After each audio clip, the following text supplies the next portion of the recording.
sudah ada di tengah-tengah kita Ustadz Pristiono ya. Assalamualaikum Ustadz, selamat malam. Terima kasih sudah memenuhi undangan dari kami dan teman-teman untuk sharing Ustadz. Terima kasih dan mohon maaf jika mengganggu waktu bermalamnya Ustadz. Ini saya mau nyapa dulu teman-teman dari teman-teman yang lain yang sudah menjadi partisipan dari Bengkulu, dari Yogyakarta, dari Jakarta juga ada ini. Selamat malam teman-teman, Assalamualaikum.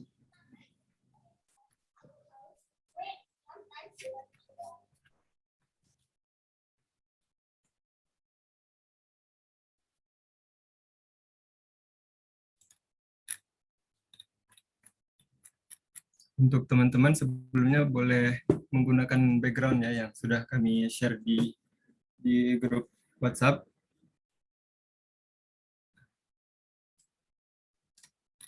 Dan yang tidak bisa on cam juga boleh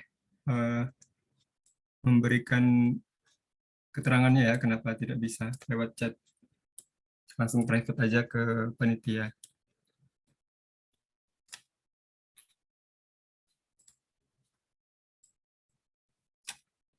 Bismillah, bisa kita mulai ya. Bismillahirrahmanirrahim. Assalamualaikum warahmatullahi wabarakatuh. Waalaikumsalam warahmatullahi wabarakatuh.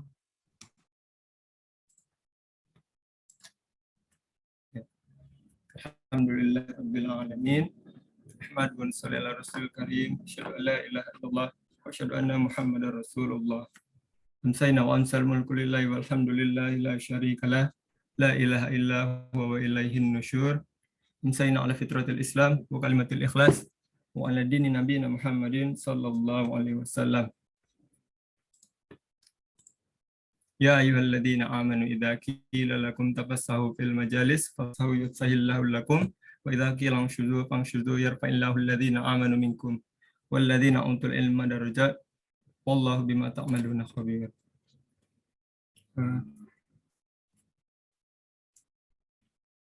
Selamat malam kepada Ustaz dan teman-teman semua yang sudah berkenan hadir. Pada malam hari ini. Malam hari ini adalah kajian ke-6 ya dari teman tumbuh Bengkulu. Sebelumnya kita sudah mengadakan 4 kajian Khulafaur Rasyidin serial dan satu kajian spesial, kajian umum spesial itu Maulid Nabi Muhammad SAW, dan sekarang adalah kajian umum yang ke-6, sesi yang ke-6. Dan pertama di tahun 2022. Alhamdulillah semua sudah dilancarkan oleh Allah Subhanahu wa taala. Semoga malam ini Allah juga meridhoi apa yang kita dan semua sudah usahakan, karena sejatinya malam ini malam Minggu ya, teman-teman mau meluangkan waktunya untuk kita sharing-sharing sama Ustadz Rizdi tentang sesi terbaru kita yaitu Bilal bin Rabah. Sahabat Bilal bin Rabah. Untuk kehikmatan dan keberkahan pada malam hari ini, kita awali dengan tilawah dari Mas Bayu. Kepadanya, waktu dan tempat kami persilahkan. Assalamualaikum warahmatullahi wabarakatuh. Waalaikumsalam warahmatullahi wabarakatuh. Waalaikumsalam Ustaz. Akan dibacakan surah Al-Hujurat ayat 13 sampai 15. Bagi teman-teman yang pegang mushaf, silakan disimak.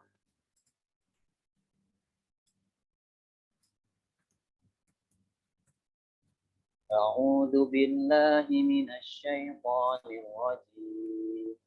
Bismillahirrahmanirrahim.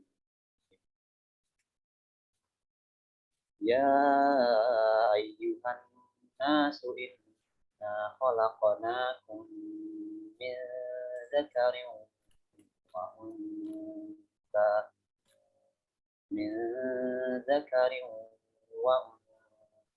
wa ja'alnakum syu'uban wa qabaila lita'arafu.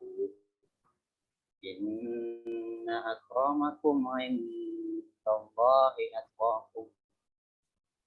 Innallaha alimun khabir. Qalatil a'rabu amanna qul lam tu'minu walakin qulu aslamna walamma yadkhulul imanu fi qulubikum wa in tuti'u Allaha wa rasulahu la yalidkum min a'malikum syai'a innallaha ghafurur rahim. Innamal mu'minuna alladzina amanu billahi wa rasulihi thumma lam Innamal mu'minuna alladzina amanu billahi wa rasulihi thumma lam yartabu wa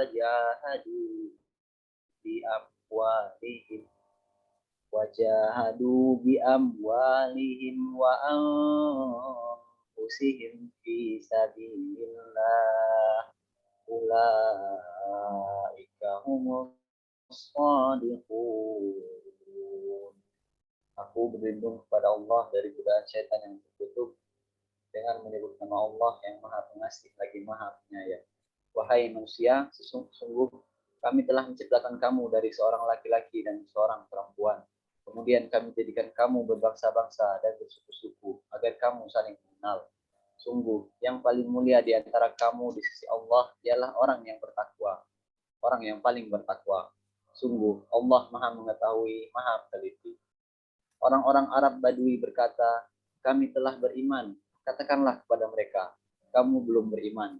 Tetapi katakanlah, kami telah tunduk Islam karena iman belum masuk dalam hati. Dan jika kamu taat kepada Allah dan Rasulnya, dia tidak akan mengurangi sedikit pun pahala amalmu. Sungguh Allah Maha Pengampun, Maha Penyayang. Sungguhnya orang-orang mukmin yang sebenarnya adalah mereka yang beriman kepada Allah dan Rasulnya. Kemudian mereka tidak ragu-ragu dan mereka berjihad dengan harta dan jiwanya di jalan Allah. Maka mereka itulah orang-orang yang benar. Shadaqallahul azim. Maha benar Allah dengan segala firman. Assalamualaikum warahmatullahi wabarakatuh. Waalaikumsalam warahmatullahi wabarakatuh. Shadaqallahul azim. Terima kasih kepada Mas Bayu. Semoga Mas Bayu yang membacakan dan teman-teman yang mendengarkan dan kita semua dapat barokah dari Allah Subhanahu wa taala. Selanjutnya perkenalan sedikit dari Teman Tumbuh Bengkulu, organisasi yang sudah berjalan kurang lebih setahun. Sekarang 2022 masuk ke tahun kedua ya. Kami coba menampilkan video.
Teman-teman, maaf tadi barusan videonya terlihat kan? Atau nggak share screen? Belum share screen, Zam. Maaf, maaf.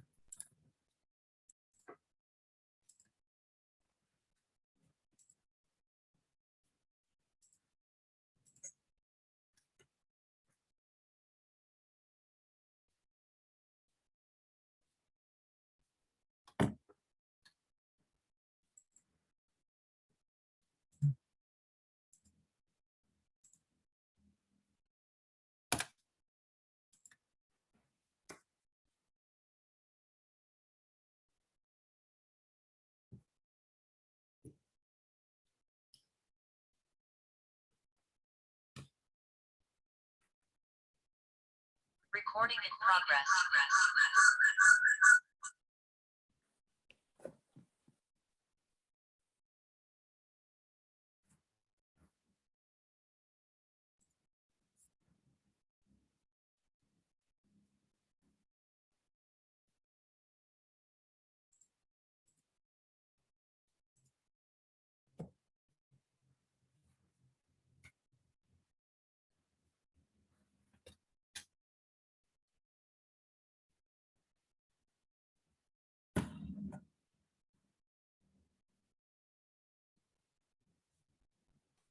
Recording in progress.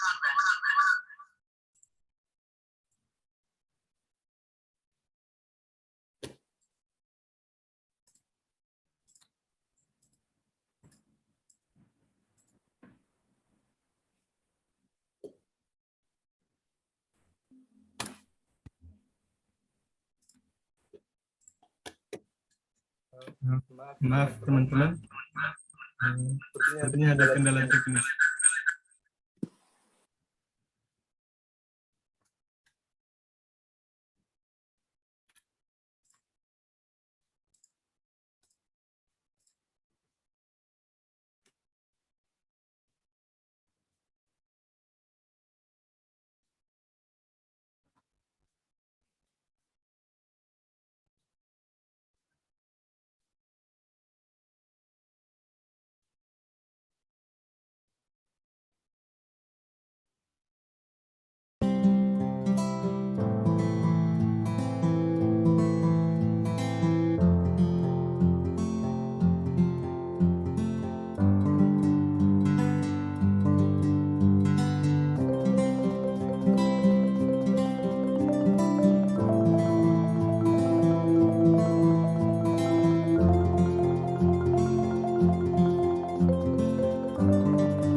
eh, itu tadi tampilan pengenalan dari teman-teman tumbuh Bengkulu, organisasi yang di garap sekitar 1 tahun yang lalu. Kegiatan-kegiatannya berupa kegiatan tolabul ilmi dan kegiatan kegiatan sosial seperti itu. Dulu awalnya ini sebelum ada kajian umum, sebenarnya TTB ini diawali untuk muslimah, Ustaz, kajian-kajian kemuslimahan. Tapi karena sudah mampu untuk ke ikhwan juga, jadi komunitas ini buat program baru kajian umum yang sedang kita jalani ini. Baru satu program ini yang sudah ikhwan dan akhwat seperti itu. Selanjutnya kita berkenalan dengan Ustadz Risdiono. Ustadz Risdiono ini sudah sering saya temui gitu. Kalau bertemu mungkin enggak ya Ustadz, tapi kalau saya temui sering, karena saya sering mengunjungi Mas Rama di atas, di UI atas gitu, di Masjid Kapling UII. Jadi sering main sama anaknya Ustadz gitu. Ternyata Ustadz Rizdi ini foundernya TRIS ya Ustadz. Foundernya TRIS. Kalau di arsitek, Pak Arif Wismadi itu sangat familiar. Jadi dulu sering menyampaikan tentang TRIS. Jadi Ustadz Rizdi mechanical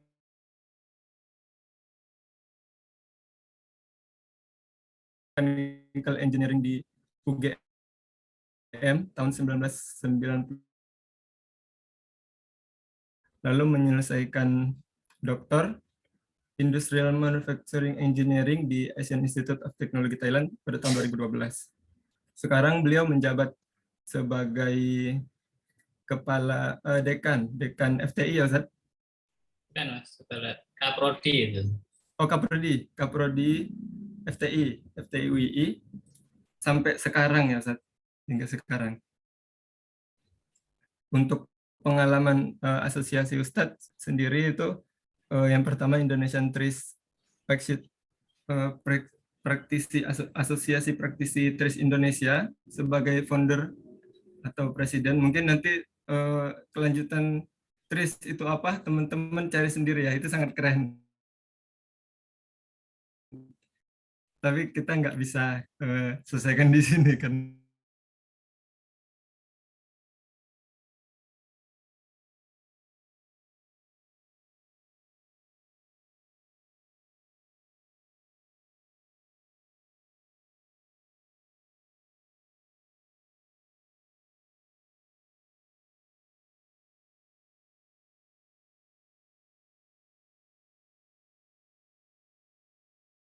Kurikulum 2020. Publikasi yang lain-lainnya itu sudah tidak muat saking banyaknya, Masya Allah. Selanjutnya salam kenal ya Ustadz, saya Azam dari arsitek. Sudah lulus ya, sudah lama lulus sebenarnya. Dan teman-teman yang lain juga dari Bengkulu. TTB kan dari Bengkulu Ustadz, basicnya TTB itu dari Bengkulu.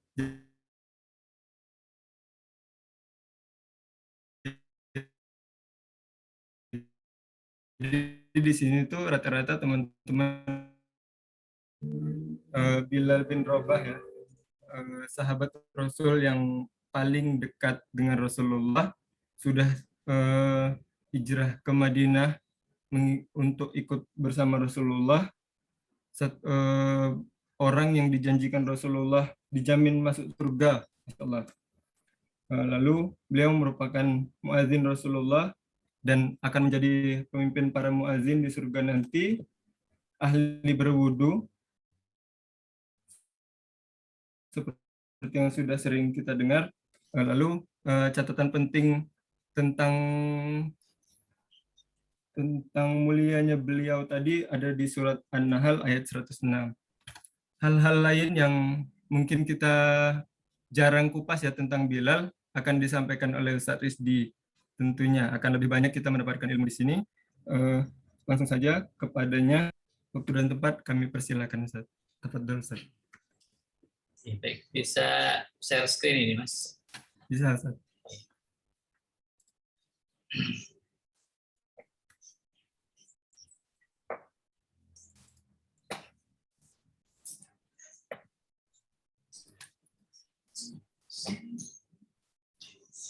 Baik.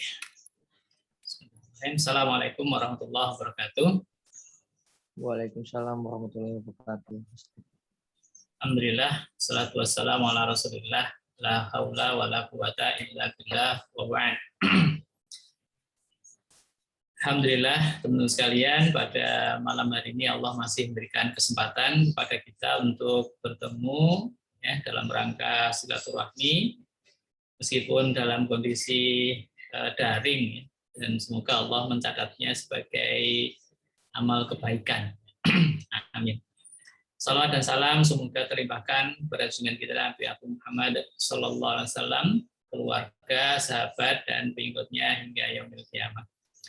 Pertama, saya ucapkan terima kasih kepada Mas Azam dan teman-teman TTB, ya, teman tumbuh ya, di Bengkulu. Saya ucapkan terima kasih dan apresiasi yang luar biasa, gitu, karena sangat jarang ya komunitas-komunitas yang isinya pemuda gitu untuk bersemangat untuk ilmu. Di luaran sana mayoritas pemuda itu ya ikutnya di tempat-tempat yang mungkin ya itu sangat jauh dari menuntut ilmu. Oke, banyak yang akhirnya menjadi pengikut crazy rich gitu ya, dan akhirnya terjebak di bisnis-bisnis yang abu-abu dan seterusnya. Alhamdulillah ini teman-teman Bengkulu ini luar biasa ya, masih muda, kemudian bersemangat dalam menuntut ilmu ya. Semoga Allah SWT selalu menjaga keistiqomahan ya kita semua. Amin. Ya mungkin Mas Azam ini sudah sering ke Masjid Ukhuwah gitu ya dengan Mas Rama gitu, dan rumah saya itu dekat sekali dengan Masjid Ukhuwah.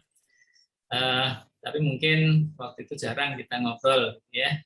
Oke, dan kita malah bertemunya lewat daring. Zoom. Ya. Oke. Baik, selanjutnya saya mohon maaf gitu karena dulu kalau nggak salah akhir tahun ya 25 Desember saya diminta untuk mengisi tentang sahabat Ali bin Abi Thalib. Ya. Tapi karena saya ada acara di hari yang sama sehingga saya tidak bisa, dan kemudian Mas Azam menghubungi kembali untuk Bilal bin Rabah, maka ya saya langsung okekan ya, saya jadwalkan karena nanti kalau tidak bisa lagi nanti kasihan Mas Azam. Seolah-olah saya orang sibuk gitu. Oke, baik. Jadi tadi sudah disampaikan ya bahwa background saya itu sebenarnya bukan background agama. S1 saya di teknik mesin ya, di UGM. UGM itu juga Universitas Gajah Mada ya, bukan Universitas Gajah Muslim, sehingga tidak ada Islamnya di sana. Kemudian S2 S3 saya kuliah di pusat maksiat dunia gitu ya. Kalau Anda kenal Thailand itu kan ya itu pusat maksiat gitu ya, di Bangkok, di Pattaya dan seterusnya ya. Dan di sana saya juga tidak belajar agama. Kemudian aktivitas saya banyak di ini INTRIS ya, di IAB, Design Society, BKSDM dan seterusnya. Ini juga tidak ada agamanya. Mungkin ada KIPMI. Nah, ini tadi ya, Komunitas Ilmuwan Profesional Muslim Indonesia. Ini sebuah komunitas yang mirip dengan Anda ya. Didirikan dari kecil sekali gitu, komunitas ya, basisnya. Alhamdulillah sekarang sudah cukup besar ya, sudah memiliki jurnal yang terindeks Scopus, bahkan mendapat penghargaan dari kementerian ya, sebagai jurnal yang bereputasi internasional. Oke. Jadi kalau teman-teman mungkin bisa membuka ya websitenya KIPMI, ya, nanti akan menemukan kegiatan-kegiatan yang ada di KIPMI. Dan saat ini KIPMI sedang merintis sebuah universitas, ya, sebuah universitas di Kulon Progo ya, dekat bandara. Oke. Baik. Karena saya bukan seorang ustadz gitu ya. Oke, that is my son. Okay, say hello to my friend. Hi, I'm currently 8 and I'm sick right now.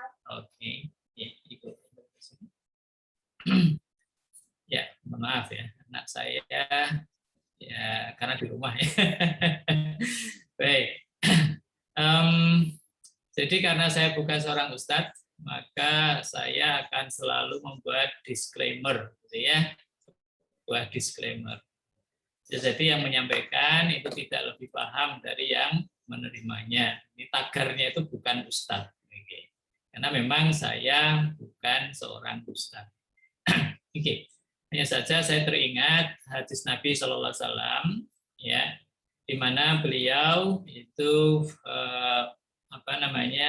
sabda gitu ya, nadzarallahu mra'an sami'a minna haditsan fahafidhahu hatta yuballighahu wa rubba hamili fiqhin ila man huwa afqahu minhu wa rubba hamili fiqhin laisa biqatih.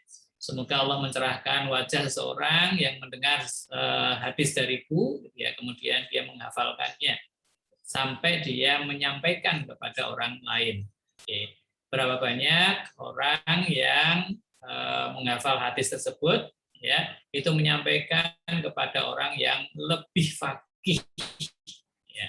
Dan berapa banyak orang yang menghafal hadis tersebut itu bukan seorang yang faqih, sehingga kita lihat banyak sekali fuqaha, orang-orang yang sangat mampu ya memahami din, itu mendapat hadis dari para perawi hadis. Dan tapi para pembawa hadis itu sendiri itu malah tidak lebih paham ya daripada para fuqaha. Misalnya Imam Syafi'i, ya, Imam Syafi'i, Imam Hambali gitu ya, dan seterusnya. Ya, mereka adalah orang-orang yang sangat paham terhadap ajaran agama Islam ini. Dan beliau-beliau ini mendapatkan hadis dari para pembawa hadis. Dan kita tahu ya bahwa daripada Imam Syafi'i yang mendapatkan hadis dari para pembawa hadis tersebut. Nah, sehingga bisa jadi ya pada saat kita menyampaikan sesuatu, ya anggap saja kita sedang menyampaikan sebuah berita, sebuah ilmu gitu ya, yang bisa jadi nanti yang menerimanya itu jauh lebih paham ya daripada kita. Ya, kita tidak boleh kemudian tidak bersemangat ya dalam menyampaikan ilmu atau takut ya, karena nanti bisa jadi yang menerima itu lebih paham daripada kita. Nah, ini penting supaya apa? Supaya nanti kalau ada kesalahan-kesalahan itu silahkan bisa dikoreksi ya. Dan saya akan sangat terbuka pada saat ada masukan-masukan. Misalnya Pak Rizdi itu hadisnya dhaif, Pak Rizdi itu hadisnya itu maudhu. Nah, itu saya akan sangat senang. Oke. Nah, baik. Sehingga disclaimer saya adalah bisa jadi Anda nanti itu jauh lebih paham dari apa yang saya sampaikan ya, karena memang cerita tentang Bilal bin Rabah ini sudah sangat banyak ya dibahas oleh para ustadz ya, Anda cari di internet juga sangat banyak. Oke. Baik. Nah, saya di UII, bagi teman-teman yang belum pernah ke UII, ini adalah pintu gerbang UII ya. Dan tentunya kami sangat senang ya, ahlan wa sahlan. Ya, ahlan itu artinya keluarga, ya. Sahlan itu mudah. Ya, kalau Anda ke UII itu ya dianggap sebagai keluarga besar UII ya. Dan karena dianggap keluarga, maka insya Allah kita tidak akan mempersulit urusan, kita akan selalu mempermudah. Ahlan wa sahlan. Silakan mungkin yang belum pernah, sebentar ya, ada telepon sebentar, mohon maaf ya. Ini telepon penting. Iya, Mas.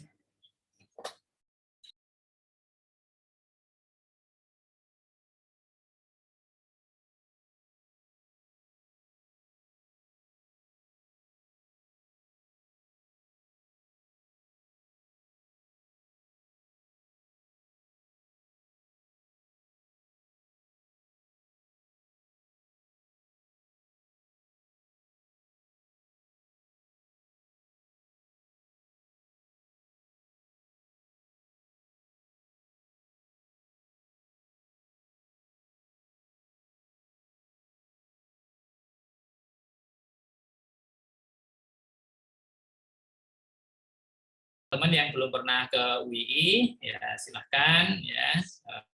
Saya yakin banyak teman-teman di Bengkulu gitu ya, yang ada di UII, ya, termasuk tetangga saya itu banyak yang dari Bengkulu ya, beberapa ya, asli Bengkulu. Baik. Nah, ada 3 agenda ya pada malam hari ini akan kita bicarakan. Yang pertama adalah hikmah ya di balik kisah. Oke. Nanti setelah itu kita akan masuk ke sekilas ya tentang kisah Bilal bin Rabah, kemudian pelajaran dari kisah Bilal bin Rabah. Oke, baik. Kita akan masuk yang pertama ya, hikmah di balik kisah. Nah, ini penting sekali. Kenapa? Karena sebagian besar isi Al-Quran itu adalah kisah. Ya, kalau Anda baca Al-Quran, itu isinya itu hanya kisah-kisah. Dari Al-Baqarah ya sampai terakhir. Nah, kalau Anda lihat ya, maka di situ isinya adalah kisah semua.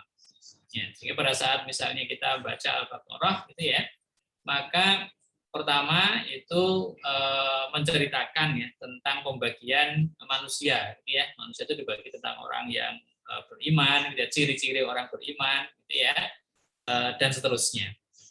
Nah, kemudian setelah itu orang kafir, gitu ya. Nah, kemudian yang ketiga adalah orang munafik. Itu di awal Al-Baqarah menceritakan itu ya, tentang pembagian manusia. Sifat-sifat orang beriman, sifat-sifat orang kafir, sifat orang munafik itu semacam apa. Kemudian dijelaskan tentang Al-Qur'an ya, bahwa Al-Qur'an itu adalah kitab gitu, yang tidak ada keraguan padanya. Hingga di awal ya dikatakan dzalikal kitab la raiba fih. Inilah kitab ini tidak ada keraguan sedikit pun di padanya. Juga ada tantangan ya, wa in kuntum fi raibim mimma nazzalna dan seterusnya. Nah, itu kalau kamu merasa ragu gitu ya terhadap apa yang kami turunkan terhadap aku ya, maka datangkanlah sebuah surat saja. Ini tantangan gitu ya. Itu kemudian setelah itu dilanjutkan ya dengan balasan ya, orang-orang yang beriman, orang-orang yang kafir ya, ada surga neraka, dan setelah itu baru masuk ke kisah ya, yaitu kisah Adam. Maka dalam Al-Qur'an kalau Anda perhatikan ya, itu di ayat sekitar ayat 30-an gitu ya. Maka di situ Allah SWT mengatakan wa idz qala rabbuka lil malaikati inni ja'ilun fil ardi khalifah. Itulah ayat yang memulai tentang cerita. Oke. Sampai ayat sekitar 40-an gitu ya, 39 gitu. Itu masih cerita tentang Adam, bagaimana Adam diciptakan ya, bagaimana di surga, kemudian keluar dari surga dan seterusnya. Oke. Kemudian setelah itu masuk ke kisahnya Nabi Musa, gitu ya. Itu tentang Bani Israel, ya. Ya Bani Israel, ya. Zkuru ni'matallahi 'alaikum, ya Bani Israel. Jadi cerita tentang Bani Israel. Ya Bani Israel, zkuru ni'mati allati an'amtu 'alaikum. Ya. Itu awal tentang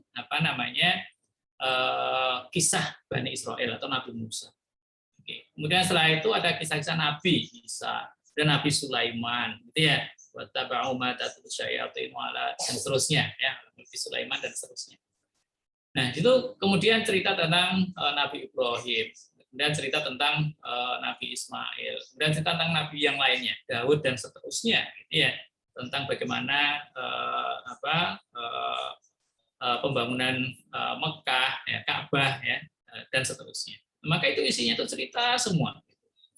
Nah, sehingga kalau kita perhatikan gitu ya, maka Al-Qur'an ini isinya itu sebagian besar adalah kisah. Kalau Anda lihat misalnya surat Nuh ya, cerita tentang Nabi Nuh. Kalau kita membicarakan misalnya Al-Kahfi gitu ya, cerita tentang Ashabul Kahfi. Tentang di surat Yusuf tentang Nabi Yusuf dan seterusnya. Maka cerita itu banyak sekali dalam Al-Qur'an. Artinya apa?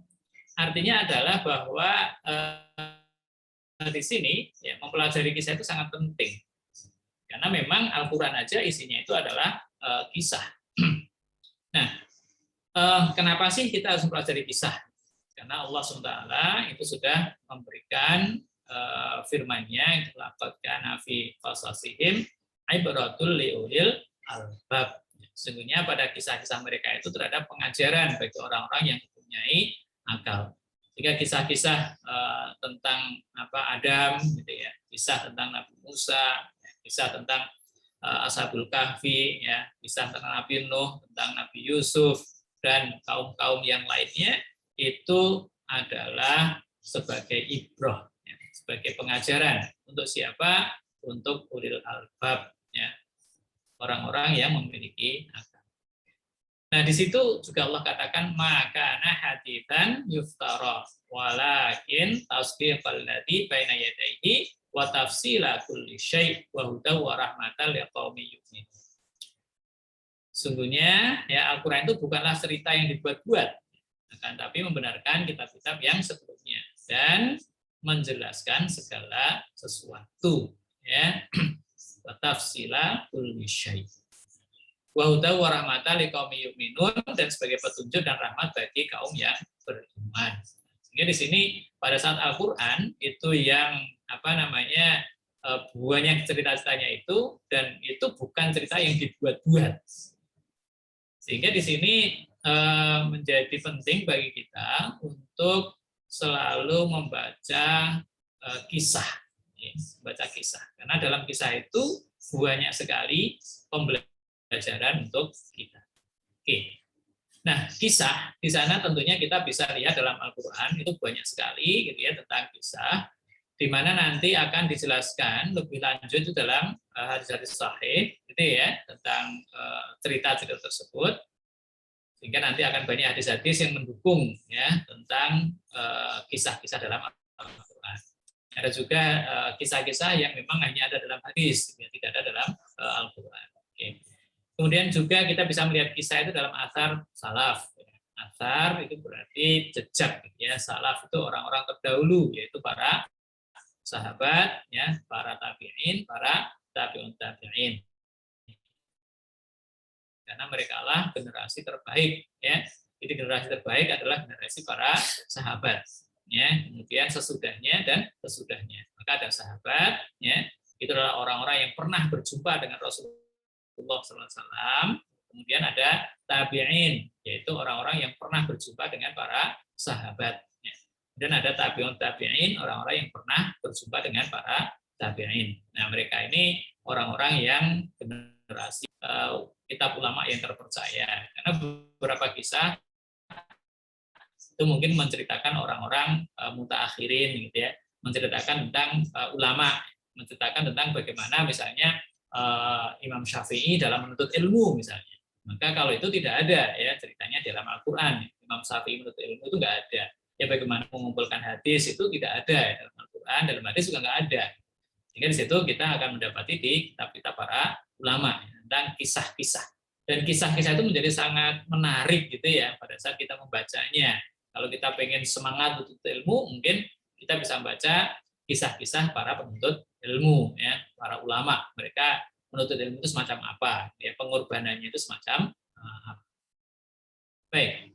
Nah, kemudian tentunya di antara banyak kisah-kisah tersebut, ya, maka ada kisah-kisah itu yang utama, yang sebaiknya kita ketahui, ya. Tentunya yang pertama yang disebutkan dalam Al-Qur'an, ya, kisah-kisah para nabi, ya. Jadi kisah para nabi itu ada dalam Al-Qur'an, ya, dan juga dijelaskan dalam hadis Nabi SAW. Kisah-kisah para sahabat, ya, tentunya yang paling utama yang harus kita ketahui adalah sebelum sahabat tentunya kisahnya Rasulullah SAW. Ya. Dari hadis-hadis ya kita akan tahu persis ya bagaimana sirah nabawiyah. Jadi sirah perjalanan Nabi SAW itu harus kita pelajari, sehingga kita akan mendapatkan gambaran hidup ya dari Al-Qur'an. Karena Rasulullah SAW itu adalah contoh real ya pengamalan Al-Quran. Sehingga pada saat kita mempelajari sirah nabawiyah, maka kita akan tahu ya bagaimanakah Rasulullah SAW itu dalam menjalankan Islam itu sendiri. Ini. Kemudian setelah sirah nabawiyah, tentunya kita harus belajar tentang kisah para khulafaur rasyidin ya, yang sudah dibahas tahun kemarin ya, khulafaur rasyidin. Nah, kemudian setelah itu baru sahabat-sahabat yang lain. Ada sekian banyak sahabat gitu ya, yang tulis dalam banyak buku. Nah, salah satu yang mungkin perlu kita baca itu terkait dengan Bilal bin Rabah. Oke, baik. Nah, sekilas ya, karena memang waktu kita terbatas, Bilal itu adalah anak ya dari Robah ya dan Hamamah. Ini bapaknya namanya Robah, ibunya namanya Hamamah, dan mereka itu berasal dari Habasyah, atau sekarang itu Ethiopia. Tapi Bilal ini tidak lahir di Habasyah, beliau lahir di Mekah, di As-Sarrah namanya, sekitar 43 tahun sebelum hijrah. Dan beliau dibesarkan di Ummul Qura. Mungkin sekarang teman-teman melihat ada Universitas Ummul Qura gitu ya. Itu di Mekah. Nah, dan beliau saat lahir itu terlahir sebagai budak, karena bapak ibunya budak, maka dia juga secara otomatis menjadi budak di keluarga Bani Abduddar. Nah, pada saat pemiliknya ini meninggal, ya bapaknya istilahnya pemilik ya dari Robah dan Hamamah ini meninggal, maka diwariskan kepada Umayyah bin Khalaf. Jadi sebelumnya ini budak keluarga Bani Abduddar ya, kemudian diwariskan ke Umayyah bin Khalaf. Dan karena ibunya itu hitam, maka orang-orang di waktu itu di zaman jahiliyah menyebut beliau dengan Ibnu Sauda. Jadi anaknya orang hitam, ya. Karena ibunya itu hitam. Sauda itu hitam. Oke, baik. Nah, kemudian catatan penting beliau termasuk as-sabiqun al-awwal. Jadi pada saat beliau menjadi budak, ya, beliau mendengar pembicaraan tuannya tentang datangnya seorang nabi.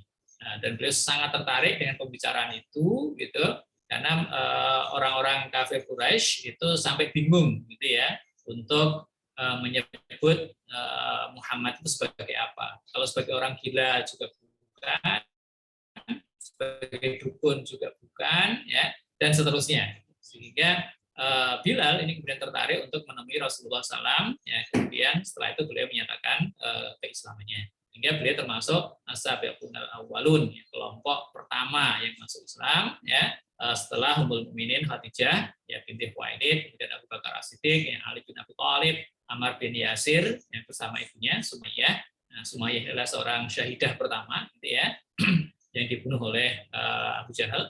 Kemudian Suhaib Ar-Rumi dan Al-Miqdad bin Al-Aswad. Oke, ini termasuk sabiqun al-awwal. Dan beliau kalau dari Habasyah ya termasuk orang pertama Habasyah itu ya yang masuk Islam. Ya, di sini dari Anas bin Malik ya, Anas qala Rasulullah SAW as-sabbaqu arba'atun. Jadi Anas bin Malik, beliau mengatakan bahwa Rasulullah SAW itu bersabda, yang namanya orang-orang awal, ya, jadi orang-orang yang pertama, ya, itu ada 4. Yang pertama, ana sabiqul Arab. Aku adalah orang pertama yang masuk Islam dari golongan orang Arab. Jadi Nabi SAW tentunya itulah orang pertama, ya, orang Arab yang memeluk Islam. Ya. Kemudian wa Suhaib sabiqul Rum. Nah, Suhaib, ya, Ar-Rumi, ya, ini adalah orang pertama Romawi, gitu ya, yang masuk Islam. Salman sabiqu Faris. Salman Al-Farisi, gitu ya, adalah orang pertama, ya, dari Persia yang masuk Islam. Wa Bilal sabiqul Habash. Dan Bilal adalah orang pertama dari Habasyah, ya, yang masuk Islam. Oke. Nah, kemudian di sini ada beberapa kejadian penting, ya, pada saat beliau Sallallahu Alaihi Wasallam, ya, itu menyampaikan Islam, ya, kemudian Bilal, ya, mengikuti Rasulullah SAW, ya masuk Islam, maka Bilal ini disiksa oleh Umayyah bin Khalaf ya, karena masuk Islam.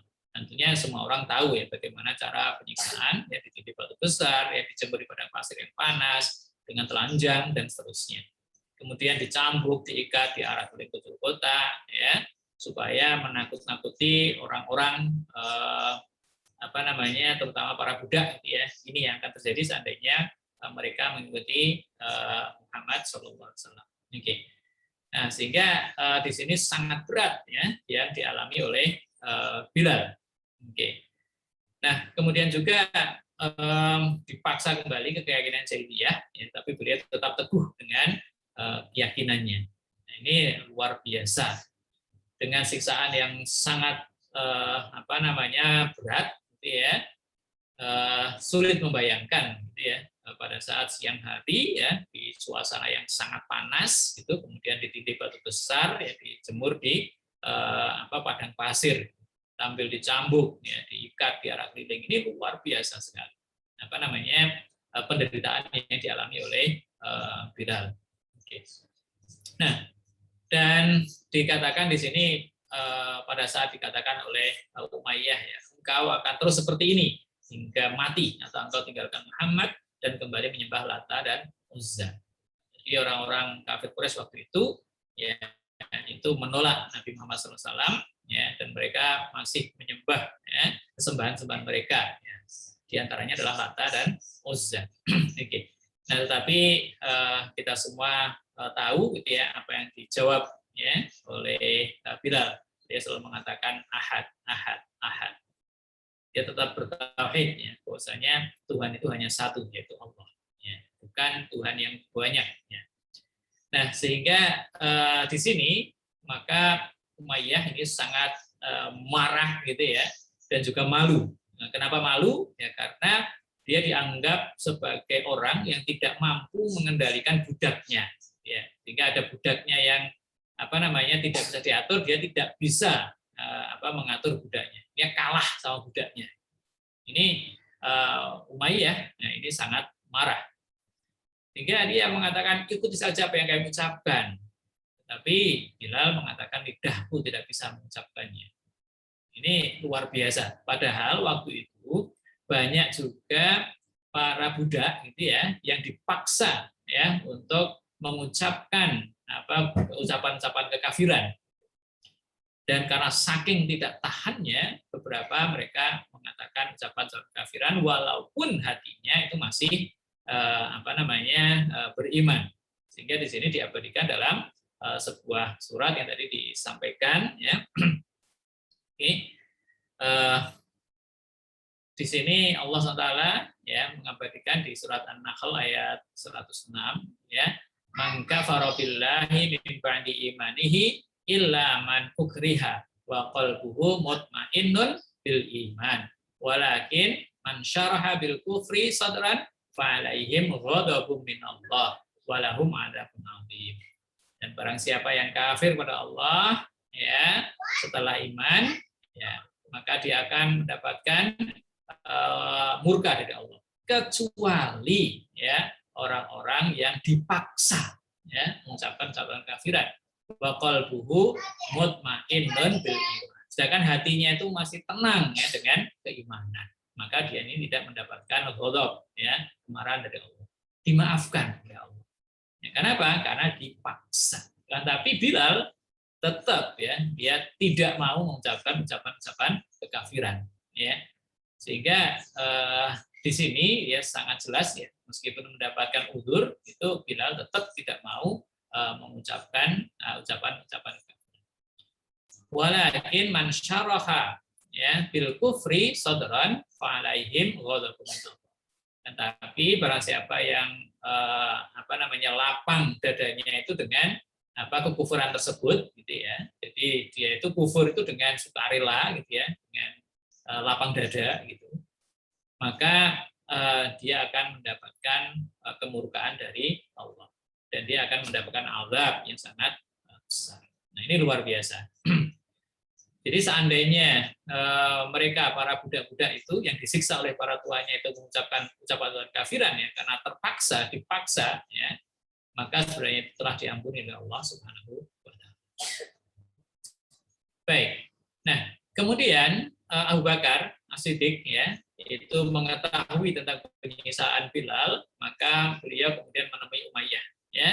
Nah, Umayyah yang sudah stres gitu, karena memang tidak mampu ya mengendalikan Bilal, artinya Bilal menang gitu ya, karena disiksa tetap aja tidak mau kembali kepada keyakinan yang awal, maka Umayyah ini ya senang gitu ya pada saat Abu Bakar As-Siddiq itu mau membelinya, dan kemudian Umayyah itu memberikan penawaran 9 uqiyah emas ya, itu penawaran yang cukup tinggi. Dan sebenarnya ini supaya Abu Bakar itu mundur gitu ya, tidak membeli Bilal. Nah, akan tetapi ternyata Abu Bakar itu tidak menawar, langsung dibeli gitu ya dengan 9 uqiyah emas. Nah, Anda bisa bayangkan ya, 1 uqiyah emas itu kira-kira 31 atau sampai 32 gram ya, itu 1 uqiyah. Kalau 9 uqiyah itu kira-kira 285 ya, kalau saya hitung 280 gram lebih ya. Kalau dirupiahkan sekarang itu kira-kira 260 juta ya, 260 juta rupiah. Saat itu ya, Abu Bakar langsung menyanggupi tanpa menawar. Maka Umayyah ini sangat senang karena nggak nyangka gitu ya, nggak nyangka kalau Abu Bakar As-Siddiq itu mau membeli Bilal itu dengan harga 9 uqiyah emas. Maka setelah terjadi transaksi, Umayyah itu mengatakan, sebenarnya kalau engkau menawar sampai 1 uqiyah pun, maka aku tidak akan ragu menjual. Ini perkataan dari Umayyah ya. Kenapa demikian? Karena sebenarnya memang sudah frustasi gitu ya. Frustasi tidak bisa menggoyahkan keimanan Bilal. Nah, dia malu terhadap pembesar-pembesar Quraisy yang lain karena dia dianggap tidak memiliki kemampuan untuk mengatur budaknya. Sehingga sebaiknya dijual aja. Artinya kalau dibeli 1 uqiyah pun ya itu akan dilepas gitu, supaya dia tidak malu ke para pembesar Quraisy yang lain. Nah, apa jawaban Abu Bakar? Ini yang luar biasa. Bagaimana beliau itu sangat-sangat meninggikan gitu ya martabat saudaranya. Maka beliau mengatakan, seandainya engkau memberi tawaran sampai 100 uqiyah pun, maka aku tidak akan ragu untuk membelinya. Teman-teman bisa bayangkan gitu ya. Ini sebuah kontras yang luar biasa. Pada saat Umayyah mengatakan, kalaupun kamu beli 1 uqiyah pun sebenarnya itu tak jual. Maka Abu Bakar mengatakan, seandainya ya kamu tidak menjualnya kecuali dengan harga 100 uqiyah, maka saya tidak akan ragu untuk membelinya. 100 uqiyah itu kalau tadi kita lihat ya, 1 uqiyah itu 31 ya, 0,75 gram. Maka kalau 100 uqiyah itu ya 3 kilo gitu ya, 3,175 kilo. Nah, itu harganya kalau sekarang mungkin sekitar 3 miliar gitu ya untuk 100 rupiah. Kalaupun engkau akan menjual seharga 3 miliar, tetap tak beli gitu ya. Ini bagaimana penghormatan Abu Bakar gitu ya terhadap Bilal. Oke. Baik.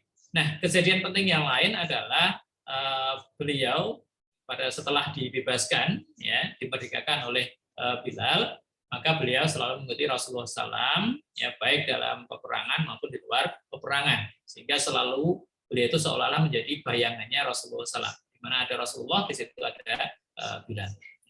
Oke. Dan beliau kemudian diangkat menjadi muadzin Rasulullah SAW ya, setelah hijrah ke Madinah ya. Kemudian Rasulullah SAW membangun masjid ya di Madinah. Kemudian Rasulullah SAW menunjuk Bilal itu sebagai muadzin beliau karena memang suaranya sangat merdu gitu ya, lantang, tegas. Okay. Nah, kemudian juga beliau menyaksikan beberapa perangan termasuk di perang Badar ya. Beliau bersama Rasulullah SAW menyaksikan kemenangan ya kaum muslimin yang luar biasa ya, karena memang kaum muslimin yang jumlahnya sedikit mampu mengalahkan yang jumlahnya sangat banyak, sehingga Bilal itu semakin yakin gitu ya tentang janji-janji Allah Subhanahu wa taala. Kemudian juga pada Fathul Mekah ya, ini Bilal juga orang yang masuk ya di depan gitu, dan beliau diamanahi, ditugaskan Rasulullah untuk adzan zuhur ya di atas Ka'bah. Ini luar biasa. Teman-teman bisa bayangkan ya, yang sebelumnya itu orang yang sangat hina ya, karena statusnya adalah budak gitu ya, yang dihina, disiksa ya, diikat ya keliling arak keliling penjuru Mekah gitu ya. Tiba-tiba setelah Fathul Mekah itu menjadi orang yang sangat-sangat penting. Tidak ada yang lebih mulia gitu ya daripada orang yang naik ke atas Ka'bah gitu, untuk mengumandangkan azan. Ini luar biasa. Bagaimana Allah Subhanahu wa taala mengangkat derajat Bilal gitu ya, yang sebelumnya diremehkan oleh masyarakat Quraisy gitu, sekarang menjadi orang yang sangat mulia, lebih mulia daripada para pembesar-pembesar Quraisy ya, karena tidak sembarangan orang ya itu bisa masuk atau naik ke atas Ka'bah. Oke. Sehingga ini apa yang dikomentar orang-orang pembesar Quraisy, misalnya Al-Harith bin Hisham mengatakan, sungguh malang nasibku, mengapa aku tidak mati saja sebelum melihat Bilal naik ke atas Ka'bah, yang nggak rela gitu ya. Jadi Bilal ya, statusnya dulu itu budak, sekarang sangat mulia ya, bahkan berhak untuk azan di atas Ka'bah. Al-Hakam bin Abu Al-Ash juga mengatakan, demi Allah, ini musibah yang sangat besar seorang budak Bani Jumah ya bersuara di atas bangunan ini. Dan yang lainnya termasuk Abu Sufyan gitu ya, yang waktu itu juga mengatakan, saya tidak akan mengatakan apa-apa ya, karena apapun yang saya katakan pasti nanti akan sampai kepada Nabi Muhammad SAW. Nah ini orang-orang kafir Quraisy itu masih nggak rela gitu ya, seseorang yang sebelumnya itu rendah gitu, kemudian dia naikkan derajatnya oleh Allah SWT menjadi sangat mulia.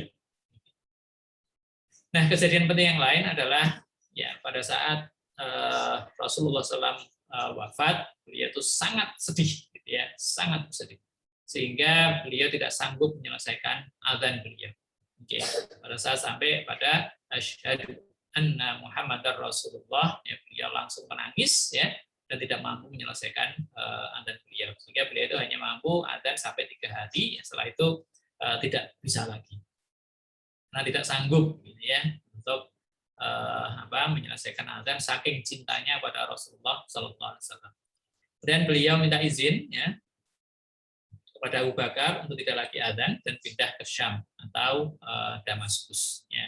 Awalnya Abu Bakar itu juga menolak, karena Abu Bakar mengatakan, aku tidak akan menurunkan orang yang telah diangkat oleh Rasulullah SAW. Artinya Bilal ini diangkat oleh Rasulullah SAW jadi muadzin gitu ya, maka Abu Bakar tidak akan menurunkannya, tidak akan memberhentikannya. Maka di sini terjadi dialog yang luar biasa. Ya. Ini kata Bilal, jika dulu engkau membeliku untuk kepentinganmu sendiri, ya, maka engkau berhak menahanku. Tapi jika engkau telah memerdekakanku karena Allah, maka biarkanlah aku ya untuk menuju jalan Allah, yaitu pindah ke Syam ya, dan berhenti menjadi muadzin. Maka Abu Bakar pun mengatakan, demi Allah, aku benar-benar memberimu untuk Allah, dan aku memerdekakanmu juga karena Allah. Sehingga Abu Bakar kemudian mengizinkan Bilal ini pindah ya dari Madinah ya menuju ke Damaskus ya, ke Syam. Kalau sekarang mungkin ya ke daerah Syria gitu ya, Palestina dan sebagainya, itu daerah utara gitu ya, yang dikenal dengan istilah Syam. Oke. Nah, maka di situ kemudian Bilal yang menetap di Syam, ya, kemudian pernah kembali ke Madinah di zaman Khalifah Umar, karena Khalifah Umar ini sangat kangen gitu ya sama Bilal, dan sempat mengumandangkan azan. Ya. Kemudian beliau kembali lagi ke Syam dan beliau wafat di Syam. Okay. Nah itu saya kira hampir semua kita itu sudah memahami cerita ini gitu ya, secara garis besar. Karena memang Bilal termasuk kisahnya itu masyhur gitu ya, semua itu mungkin ya pernah membacanya, ya, termasuk anak-anak itu banyak sekali komik ya terkait dengan Bilal ini ya, muadzin Rasulullah SAW. Nah, kemudian juga beliau itu dijamin masuk surga. Nah, ini mungkin penting untuk kita ketahui gitu ya, di mana ada sebuah hadis ya dari Abi Hurairah ya, beliau mengatakan, saya artikan langsung saja ya. Jadi Abu Hurairah itu berkata bahwa Rasulullah SAW itu bersabda ya pada Bilal ya setelah sholat subuh ya, wahai Bilal ya, beritakan padaku atau katakan padaku ya, ceritakan padaku ya, apa sih amalan yang paling engkau harapkan ya bermanfaat untukmu ya itu dalam Islam ini ya, karena aku mendengar tadi malam ya terompahmu itu ada di surga, suara terompahmu itu ada di surga depan. Oke.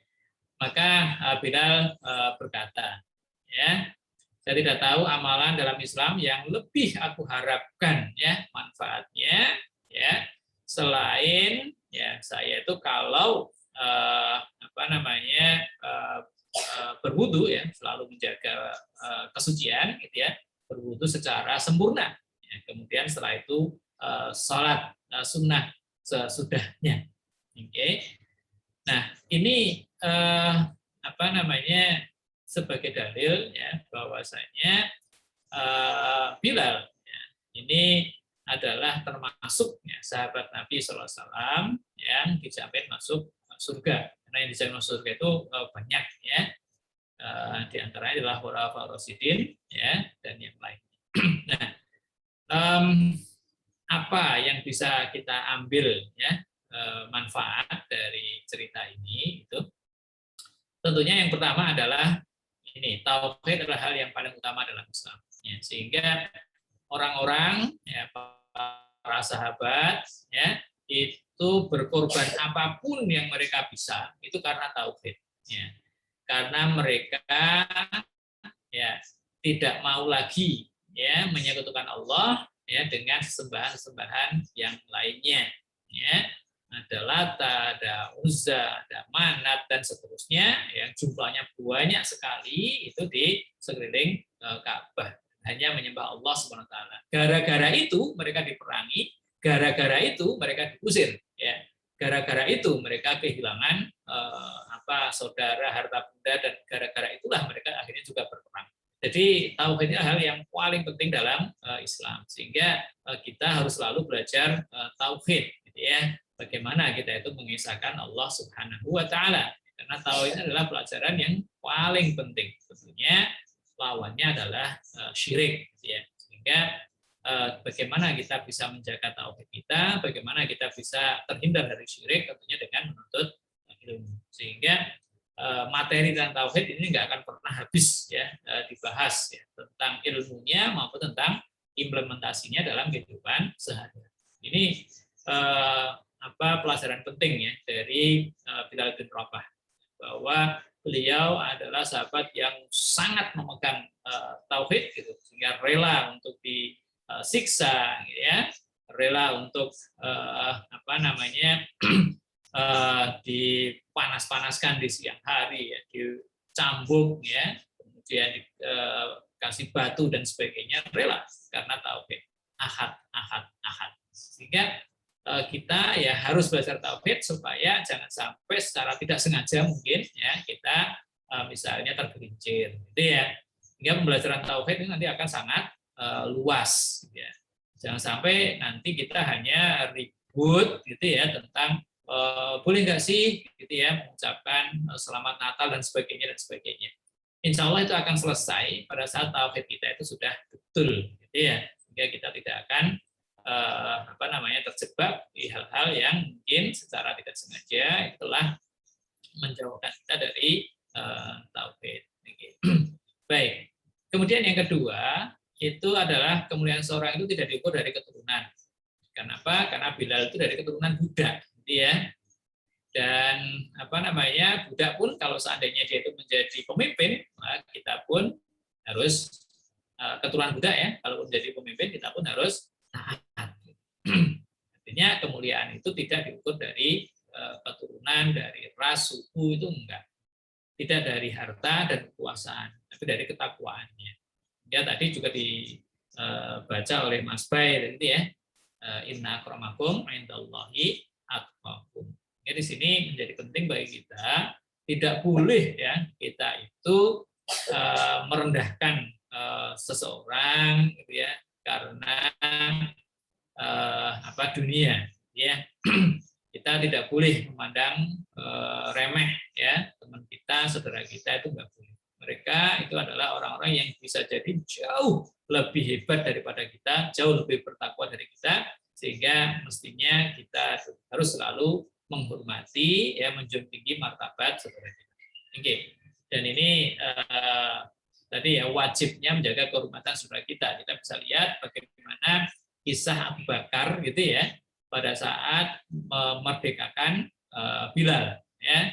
Seandainya ya engkau menawarkan 100 ya ukiah emas gitu ya, maka tetap aku akan membelinya tanpa ragu. Pada saat Umayyah itu memberikan harga 9 ukiah itu tidak ditawar, langsung bayar. Kenapa? Karena harga dari Bilal itu jauh lebih tinggi dari itu gitu ya. Artinya bahkan kalau seandainya 3 miliar pun tak bayar. Karena itu untuk menjaga kehormatan Bilal. Tidak direndahkan dia dengan menawar-nawar dan seterusnya. Maka dikatakan seandainya engkau tidak menjualnya kecuali dengan harga 100 ukiah, maka aku tetap akan membelinya. Maka kita ini penting ya, terutama pada saat kita hidup di dunia yang maya gitu ya. Seringkali kita itu menjatuhkan saudara kita dengan komentar-komentar di sosial media dan sebagainya. Tanpa sadar ya kita telah menjatuhkan kehormatan saudara kita. Wajib bagi kita untuk menjaga kehormatan. Kalau saudara kita memiliki kesalahan, wajib kita tutupi kan gitu ya, supaya dia kehormatannya tidak jatuh. Jangan kemudian langsung kupas gitu ya, kupas tuntas aib orang. Oke. Kita harus menjaga aib orang ya, supaya apa? Supaya Allah juga menjaga aib kita. Ya. Kenapa? Ya kalau Allah sudah membuka aib kita, maka nggak ada lagi orang yang akan respect pada kita. Karena sesungguhnya kita itu tempat aib dan kita masih dihormati orang itu karena Allah masih menutupi aib-aib kita. Oke, sehingga di sini penting bahwa harga seorang muslim itu sangat tinggi. Bagaimana Abu Bakar itu dalam memerdekakan Bilal. Baik. Kemudian juga pentingnya memiliki amal tersembunyi dan istiqomah.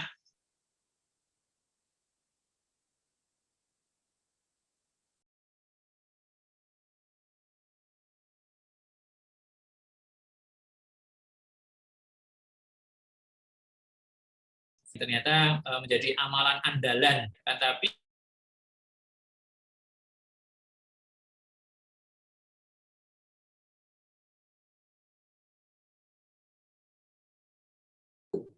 sehingga inilah amalan yang selama ini disembunyikan oleh Bilal yang menyebabkan ya terompahnya saja itu sudah sampai suaranya itu sampai terdengar ya di surga. Ternyata amalannya adalah amalan yang tersembunyi dan istiqomah. Terus menerus dia selalu menjaga wudunya. Setelah berwudu kemudian langsung sholat sunnah. Nah ini sesuatu amalan yang tersembunyi gitu ya, dan dilakukan secara terus-menerus istiqomah. Nah mungkin kita juga harus memiliki gitu ya amalan tersembunyi dan istiqomah tersebut. Entah itu apa gitu ya. Misalnya kita secara rutin gitu berinfak ya di hari Jumat gitu ya, atau secara rutin ya kita misalnya tadi ya berkunjung ke panti asuhan atau tadi memberikan Quran secara rutin ya, atau kita secara rutin menabung ya, kemudian setelah terkumpul diwakafkan, menabung terkumpul diwakafkan, nggak ada yang tahu. Oke. Ini luar biasa gitu ya. Nah ini yang amalan tersembunyi dan istiqomah ini memang sulit gitu.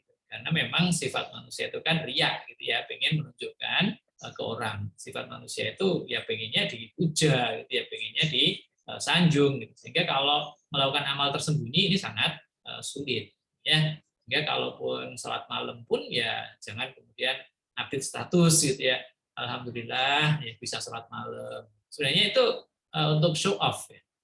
Nah sebaiknya ya diam kan gitu ya, karena memang itu sebenarnya amalan yang sebaiknya tersembunyi. Tapi pada saat sudah kita update status kita, gitu akhirnya itu akan menjadi tidak tersembunyi lagi, kan gitu ya. Baik. Nah itu mungkin ya. Dan terakhir muadzin adalah posisi yang sangat mulia, sehingga kalau teman-teman lihat ya sekarang itu sebutan untuk muadzin adalah Bilal. Karena memang Bilal itu adalah orang pertama yang menjadi muadzinnya Rasulullah SAW. Nah posisi muadzin ini sangat-sangat luar biasa. Makanya saya sangat senang ya pemuda-pemuda itu ya yang mau yang menjadi marbot di masjid, kemudian rutin menjadi muadzin. Ini luar biasa. Karena muadzin itu memiliki keutamaan yang sangat-sangat banyak. Di antaranya muadzin itu nanti di padang mahsyar itu memiliki leher yang panjang, kan?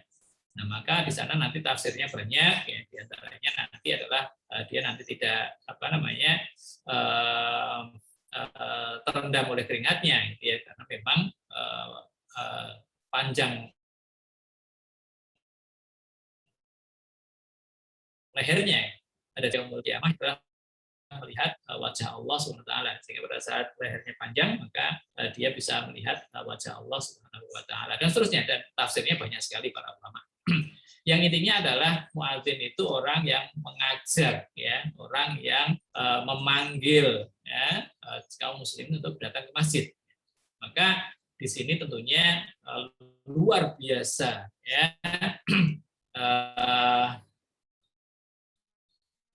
Waman ahsanu qawlan mimman da'a ilallah. Oke. Jadi memanggil ya, panggilan ya untuk datang ke masjid ya, ini panggilan yang sangat mulia, sehingga banyak sekali dalil-dalil gitu ya yang memberikan keutamaan muadzin ya. Oke. Nah sehingga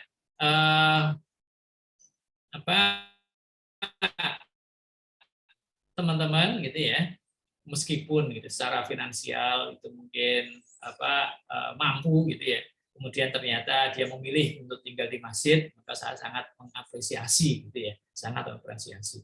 Sampai subuh ya bangun pasti lebih awal ya, karena akan adzan ya. Pada saat 5 waktu yang lain itu juga akan disiplin karena memang punya tanggung jawab adzan. Ya di sini saya sangat mendorong gitu ya teman-teman, ayo ya kalau memungkinkan ya mendaftarlah menjadi muadzin ya. Kalau ada 5 waktu ya sekali aja lah, misalnya yang kita paling slow itu apa ya, jangan rebutan menjadi imam ya, tapi rebutanlah menjadi muadzin. Oke. Karena menjadi imam itu tanggung jawabnya sangat berat. Kalau muadzin kan tidak gitu ya. Jadi melafalkan adzan ya setelah selesai. Kalau imam kan jauh lebih berat lagi ya tanggung jawabnya. Baik, saya kira demikian, dan tadi mungkin saya menyampaikan ya saat ini kita sedang punya program pembuatan universitas itu di Kulon Progo, namanya Institut Teknologi KIPMI ya. Jadi KIPMI ini komunitas ilmuwan profesional Muslim Indonesia. Kita memiliki tanah ya itu 10.000 meter ya, atau 1 hektar, dananya itu sekitar 4,25 miliar ya. Sampai sekarang baru terkumpul 1 miliar. Kebetulan saya sebagai ketua pengawas yayasan itu KIPMI, dan silakan kalau teman-teman tertarik gitu ya untuk berkiprah, kita sangat senang ya, karena memang kita sedang berusaha ya bagaimana Islam ini maju gitu dari sisi sains dan teknologinya. Oke. Banyak orang-orang Islam yang belajar itu apa namanya mampu ya untuk menggabungkan antara teknologinya itu dengan Islamnya. Nah, maka kita punya inisiatif ya untuk mendirikan sebuah institut yang nanti di situ adalah boarding ya, jadi semacam pesantren, akan tetapi di situ ada muatan ilmiahnya. Ya, kita membuka program ada data science, cyber security, IT dan seterusnya. Oke, bagi yang tertarik ya silakan bisa masuk ke website ya tech.givme.or.id. Di situ nanti ada informasi tentang ini. Bagi yang mau wakaf ya silakan gitu ya.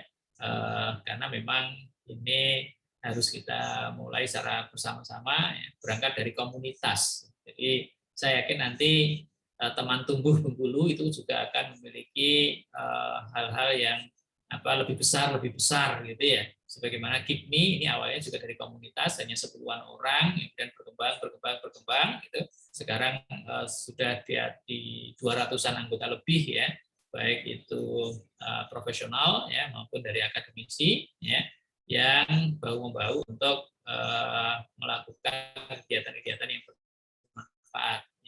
Jadi kita juga ada pendampingan pondok pesantren, ada pelatihan guru, gitu ya, ada pelatihan manajemen pesantren dan seterusnya. Nah, dan kita sekarang sudah pada posisi untuk mendirikan sebuah universitas. Ya. Dan tentunya di sini perlu ta'awun ya, saling bahu membahu. Maka saya sangat mengapresiasi ya Anda membentuk teman tumbuh ini sebagai ajang untuk melatih ya bagaimana kita bisa berorganisasi gitu ya, kemudian melakukan kegiatan-kegiatan positif secara bersama-sama. Baik,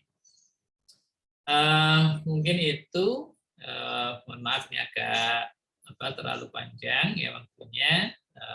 Kalau ada benarnya dari Allah SWT, kalau ada salahnya dari saya sendiri, dan bagi teman-teman ini mungkin kontak saya ya bisa lewat email, ya bisa lewat Facebook, bisa lewat WA atau ke IG ya, sudah lama tidak update. Baik, sekali lagi kalau ada benarnya dari Allah SWT, kalau ada salahnya dari saya sendiri ya saya akhiri materi dari saya. Waktu saya kembalikan ke Mas Azam. Silakan Mas Azam. Terima kasih Ustadz atas penyampaiannya yang sangat banyak pengetahuan baru bagi kita semua. Yang kami tangkap tadi sedikit, beberapa yang kami tangkap itu yang pertama Al-Quran adalah kisah. Jadi bagaimana cara kita memahami banyak makna kehidupan yaitu dari kisah-kisah yang ada di dalam Al-Quran itu sendiri. Lalu keteguhan tauhid, keteguhan akan tauhid yang ada di dalam diri Bilal bin Rabah. Selanjutnya derajat keimanan Bilal itu tidak ditara dengan status sosial beliau sebagai budak, tapi keimanan beliau lah yang membuat derajatnya menjadi tinggi. Terus bagaimana cara kita menyembunyikan amal, sebagaimana dilakukan oleh Bilal, dan istiqomah melakukan, kalau istilahnya itu hal-hal yang kecil ya Ustadz, hal-hal yang kecil tapi terus menerus dan istiqomah. Jadi yang dinilai itu bukan azannya, justru wudhunya tadi, seperti itu. Menandakan itu adalah hal yang kecil dan istiqomah yang membuat beliau besar di surga. Gitu. Selanjutnya ada pertanyaan dari Aldia Dwi Karina. Assalamualaikum warahmatullahi wabarakatuh. Terima kasih banyak sudah mengingatkan kami lewat materi-materi yang sudah disampaikan. Semoga Allah membalas kebaikan Bapak. Izin bertanya, salah satu hal yang paling unggul dari Bilal menurut saya adalah keteguhan hatinya terhadap akidah Islam dan kesabarannya yang luar biasa. Ia tetap tidak tergoyahkan dan tetap mengatakan ahadun ahad, meskipun sudah disiksa sedemikian rupa oleh kafir Quraisy. Dan sebagai kejadian pahit yang menimpanya, dan berbagai kejadian pahit yang menimpanya, membuat Bilal justru semakin mulia akhlaknya. Jika bercermin di kehidupan sehari-hari, kita biasanya menyadari bahwa keimanan kita seperti tidak stabil, naik turun seperti itu. Terutama jika kita dihadapkan pada rutinitas, sehingga terkadang dunia yang kita letakkan di dalam hati. Nah, bagaimana upaya yang bisa kita lakukan untuk menjaga agar kondisi keimanan kita tetap stabil, sehingga bisa terus istiqomah dan mudah digerakkan hatinya untuk selalu berbuat kebaikan. Baik. Barakallahu fiik Mbak Albia ya, Tubi Karina Ningrum. Oke. Luar biasa pertanyaannya, dan memang betul ya bahwa iman seseorang itu adalah yazid wa yanqus, bertambah dan berkurang. Yazid itu bita'ah dengan ketaatan ya, yanqus itu bil maksiyah dengan kemaksiatan. Oke. Nah, baik. Maka apa nih yang harus kita lakukan? Yang pertama ya, kita harus sadar betul bahwa hati kita itu ada di tangan Allah Subhanahu wa taala yang membolak-balikkan hati kita. Maka hal yang harus kita rutinkan ya, itu adalah doa yang diajarkan ya oleh Nabi sallallahu alaihi wasallam, ya muqallibal qulub, tsabbit qalbi ala dinik. Ini hal yang sangat penting. Karena yang bisa membantu kita itu hanya Allah. La haula wala quwata illa billah. Jadi selalu ya, doa itu senjatanya kaum muslimin. Sehingga pada saat kita pengen sesuatu, pertama itu adalah doa. Ya, doa dulu. Artinya doa ini sesuatu yang sangat urgent, sangat penting, yang tidak boleh kita lewatkan. Oke. Nah, sehingga pada saat kita menyadari ya iman kita itu yazid dan yanqus itu, maka kita minta pertolongan ya kepada Allah Subhanahu wa taala supaya hati kita itu ditetapkan di atas agama. Itu yang pertama. Itu berarti amalan hati kita, gitu ya. Jadi amalan batin. Amalan batin itu sangat penting. Kemudian amalan dohirnya apa? Ya, amalan dohirnya adalah yang pertama, kita berkumpul dengan orang-orang yang memang memiliki visi yang sama untuk saling mengingatkan ya, watawasau bil haq watawasau bis sabr. Sehingga kita berkumpul dengan para thalibul ilm gitu ya, para penuntut ilmu ya, memang orang-orang yang memang punya visi itu untuk memperbaiki diri. Maka saya sangat senang gitu ya dengan teman tumbuh ini, visinya untuk saling untuk bersama-sama memperbaiki diri gitu ya. Nah, kumpul dengan orang-orang yang semacam ini itu akan bisa mengingatkan kita pada saat kita itu pas down, gitu ya, pas kita itu lemah, dan semakin meningkatkan kita pada saat kita sedang meningkat. Sehingga berkumpul dengan orang-orang yang memang memiliki visi untuk berbuat kebaikan, karena memang iman itu bertambah, gitu ya, dengan ketaatan. Nah, kemudian yang berikutnya tentunya menuntut ilmu, ya, menuntut ilmu. Jadi setelah berdoa, kemudian bergaul dengan orang-orang soleh, gitu ya, atau orang-orang para penuntut ilmu yang berusaha untuk soleh, gitu ya. Kemudian menghindari teman-teman yang memang akan mempengaruhi kita pada keburukan. Ya. Maka yang berikutnya adalah menuntut ilmu.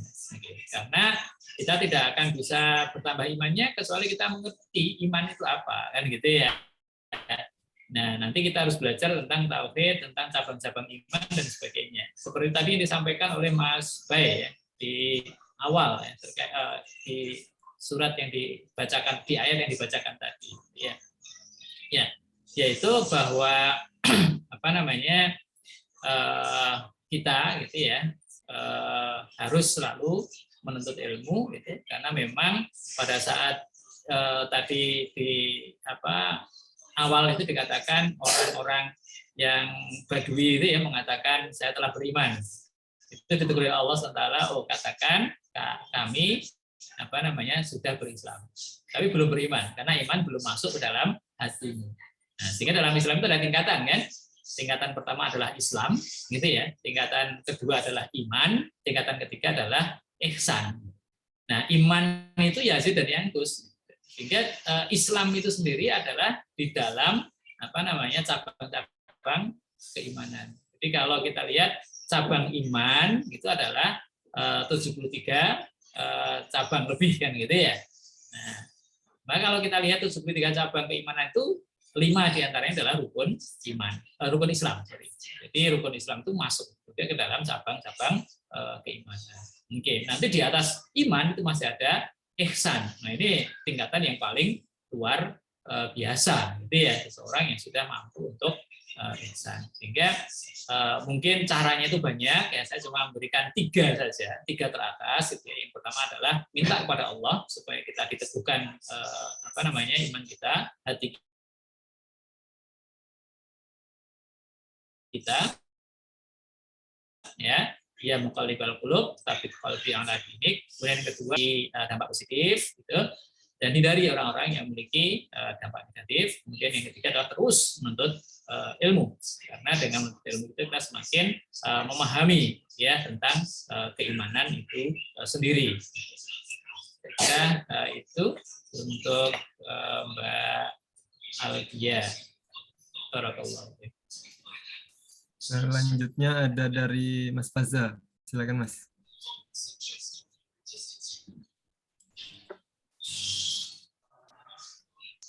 Ya, terima kasih Pak Ustadz Wisdiono atas materinya dan terima kasih juga Kak Azam atas kesempatannya. Assalamualaikum warahmatullahi wabarakatuh. Saya Faza. Mau bertanya Pak Ustadz, sebenarnya apa hukum perbudakan itu di Islam? Karena ini mungkin pertanyaan yang saya sendiri itu belum nemu yang pastinya, karena ada berbagai pendapat. Karena di sini kan tadi kisahnya Abu Bakar As-Siddiq itu membeli Bilal itu dengan mengikuti sistem, yaitu dengan membeli gitu. Berarti kan masih berkompromi dengan sistem perbudakan yang udah status quo di zaman tersebut. Nah, jadi saya ingin bertanya ya itu tadi bagaimana Islam itu menanggapi perbudakan di saat itu maupun perkembangan hukumnya sampai sekarang, apakah tegas halal haram atau memang karena sekarang sudah tidak ada lagi sehingga ayat yang menyangkut perbudakan itu penerapannya sudah tidak ada konteksnya lagi di zaman sekarang. Ya, itu saja. Terima kasih Pak Ustadz. Baik, luar biasa ini Mas Baca. Nah, jadi terkait dengan perbudakan.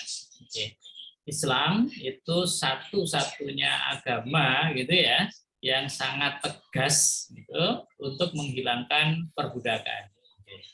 Tetapi cara menghilangkan perbudakan ya ini tentunya bertahap gitu ya. Karena Islam itu kan selalu dalam memberikan hukum itu kan bertahap. Kalau misalnya ya terkait dengan contoh yang paling gampang itu misalnya terkait dengan minum-minuman keras lah, gitu ya, mabuk gitu ya. Nah ini kan bertahap, tidak langsung mabuk itu haram kan tidak, gitu ya, tapi bertahap. Nah, tahap yang pertama itu adalah orang-orang yang mabuk yang tidak sadar dengan apa yang diucapkannya dan sebagainya, dan jangan mendekati masjid, gitu ya. Itu kan sudah sebenarnya sebuah isyarat ya tentang larangan, gitu ya. Nah, kemudian nanti sampai akhirnya itu adalah tentang haramnya minuman keras ya, itu rijsun min amali syaitan. Oke, sehingga di situ kemudian penduduk Madinah pun langsung membanting semua simpanan minuman keras gitu ya karena haram.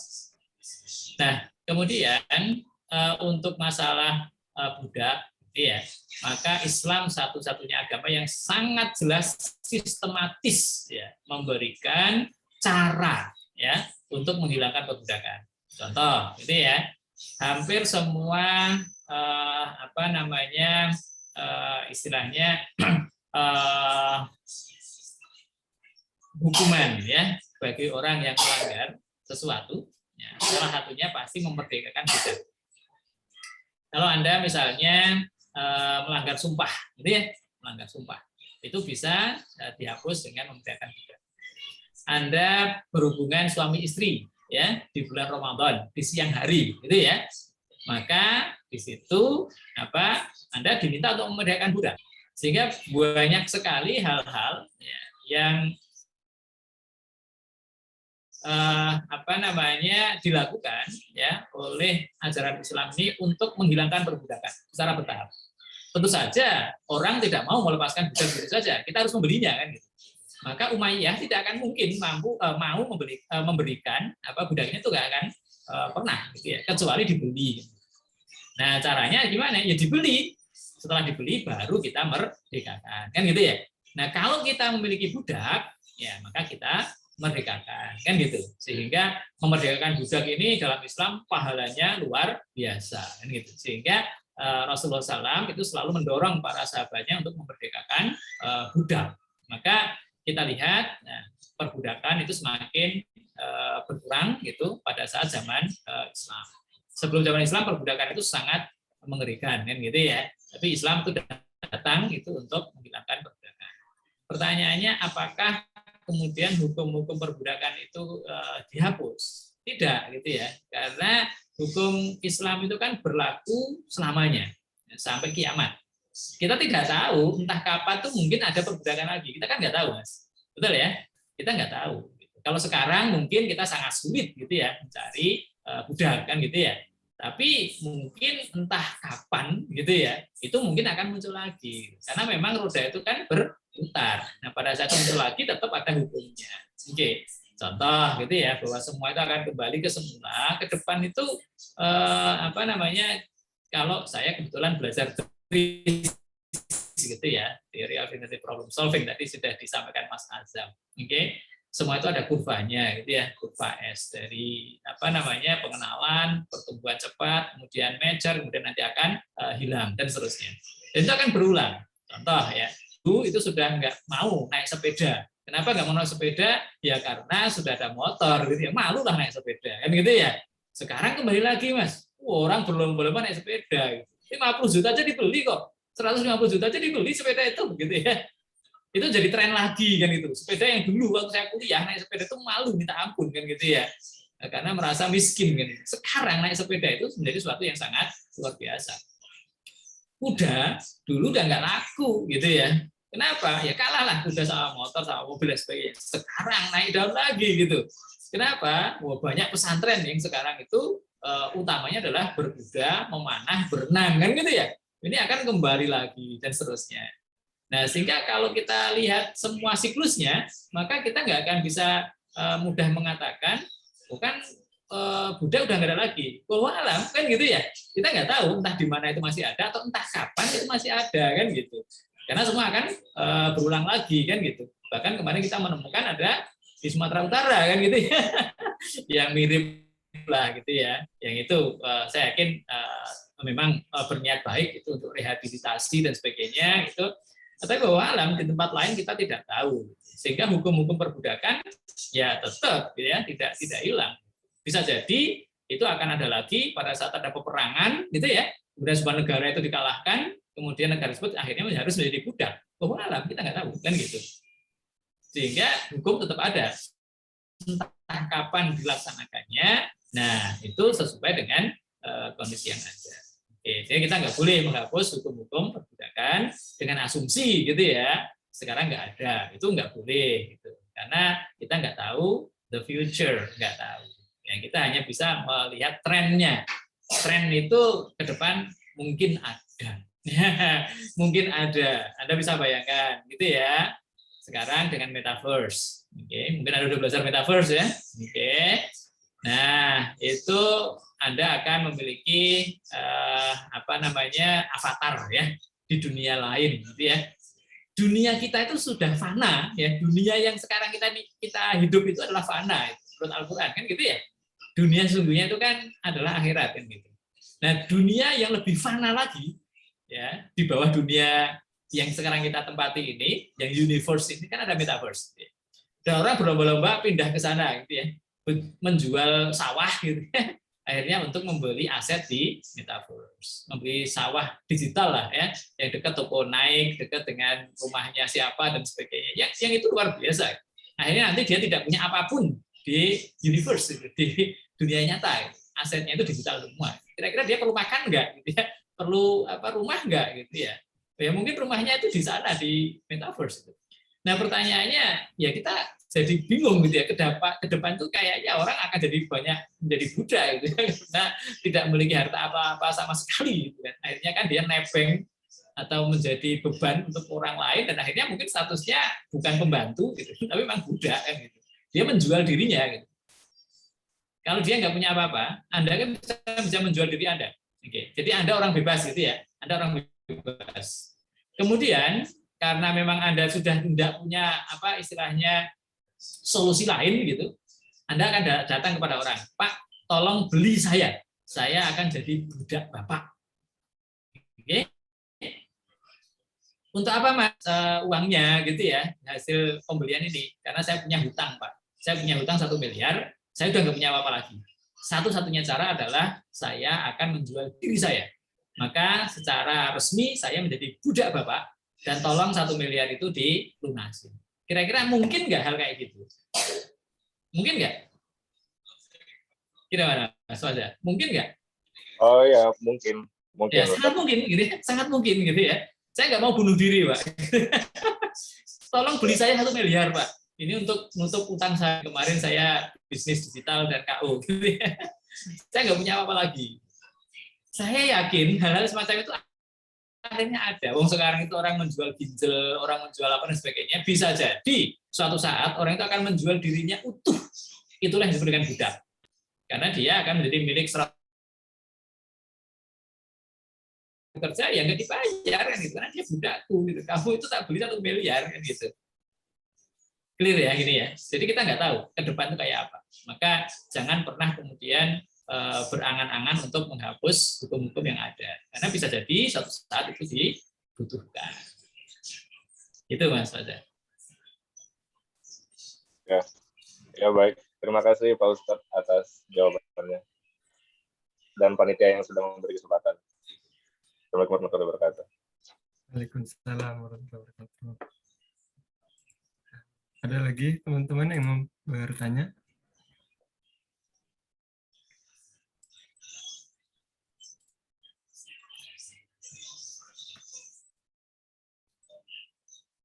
Mungkin dari saya, Ustaz. Saya penasaran latar belakang datangnya Abu Bakar ke Bilal. Apakah Abu Bakar itu ada kisah diutus Rasulullah atau memang tugas Abu Bakar itu untuk memerdekakan siapapun gitu?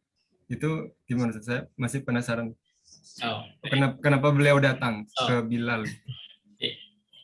Kalau kita lihat dari beberapa riwayat gitu ya, beliau tahunya itu akhir-akhir saja kan gitu ya. Jadi apa namanya Bilal itu sudah disiksa gitu ya, sudah di apa namanya istilahnya dihajar lah gitu ya oleh Umayyah gitu ya. Kemudian ada beberapa yang melihat kan gitu ya, sehingga banyak yang meriwayatkan. Saya melihat si Bilal begini dan begitu, saya melihat Bilal begini dan begitu dan seterusnya kan gitu. Sampai kabar tersebut itu diterima oleh Abu Bakar. Oke, sehingga kemudian apa namanya menemui Umayyah gitu untuk memerdekakan. Rasulullah tahunnya itu akhir ya. Jadi setelah dimerdekakan ya maka Rasulullah SAW itu berkata ya kepada Abu Bakar gitu ya, saya tak ikutlah gitu ya nyumbang untuk memerdekakan Bilal ya. Maka Abu Bakar mengatakan, ya Rasulullah, sesungguhnya Bilal sudah aku merdekakan. Ya. Sehingga di sini bukan diperintah Rasulullah, karena memang sudah dimerdekakan dulu, gitu ya. Kemudian baru Rasulullah itu apa namanya ingin membantu Abu Bakar seandainya, gitu ya, memerlukan bantuan secara finansial untuk memerdekakan Bilal. Oke. Dan yang dimerdekakan oleh Abu Bakar itu kan banyak gitu ya, tidak hanya Bilal, karena memang Abu Bakar itu orang yang sangat kaya. Tapi yang paling fenomenal memang pada saat memerdekakan Bilal, karena harganya yang sangat mahal tadi. Oke. Itu yang banyak diceritakan. Kalau yang lainnya kan ya memeriahkan, ya, tapi ceritanya tidak setenar gitu ya, seviral gitu ya. Bilal, dan juga Bilal itu kan jadi tokoh ya, sehingga beliau itu menjadi pemimpin. Jadi budak yang dimuliakan oleh seorang pemimpin yaitu Abu Bakar, dan dia juga akhirnya menjadi pemimpin kaum muslim. Yes, sir.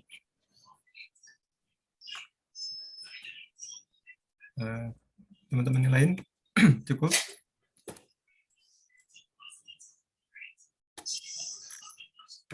Ya, mungkin 3 pertanyaan cukup ya.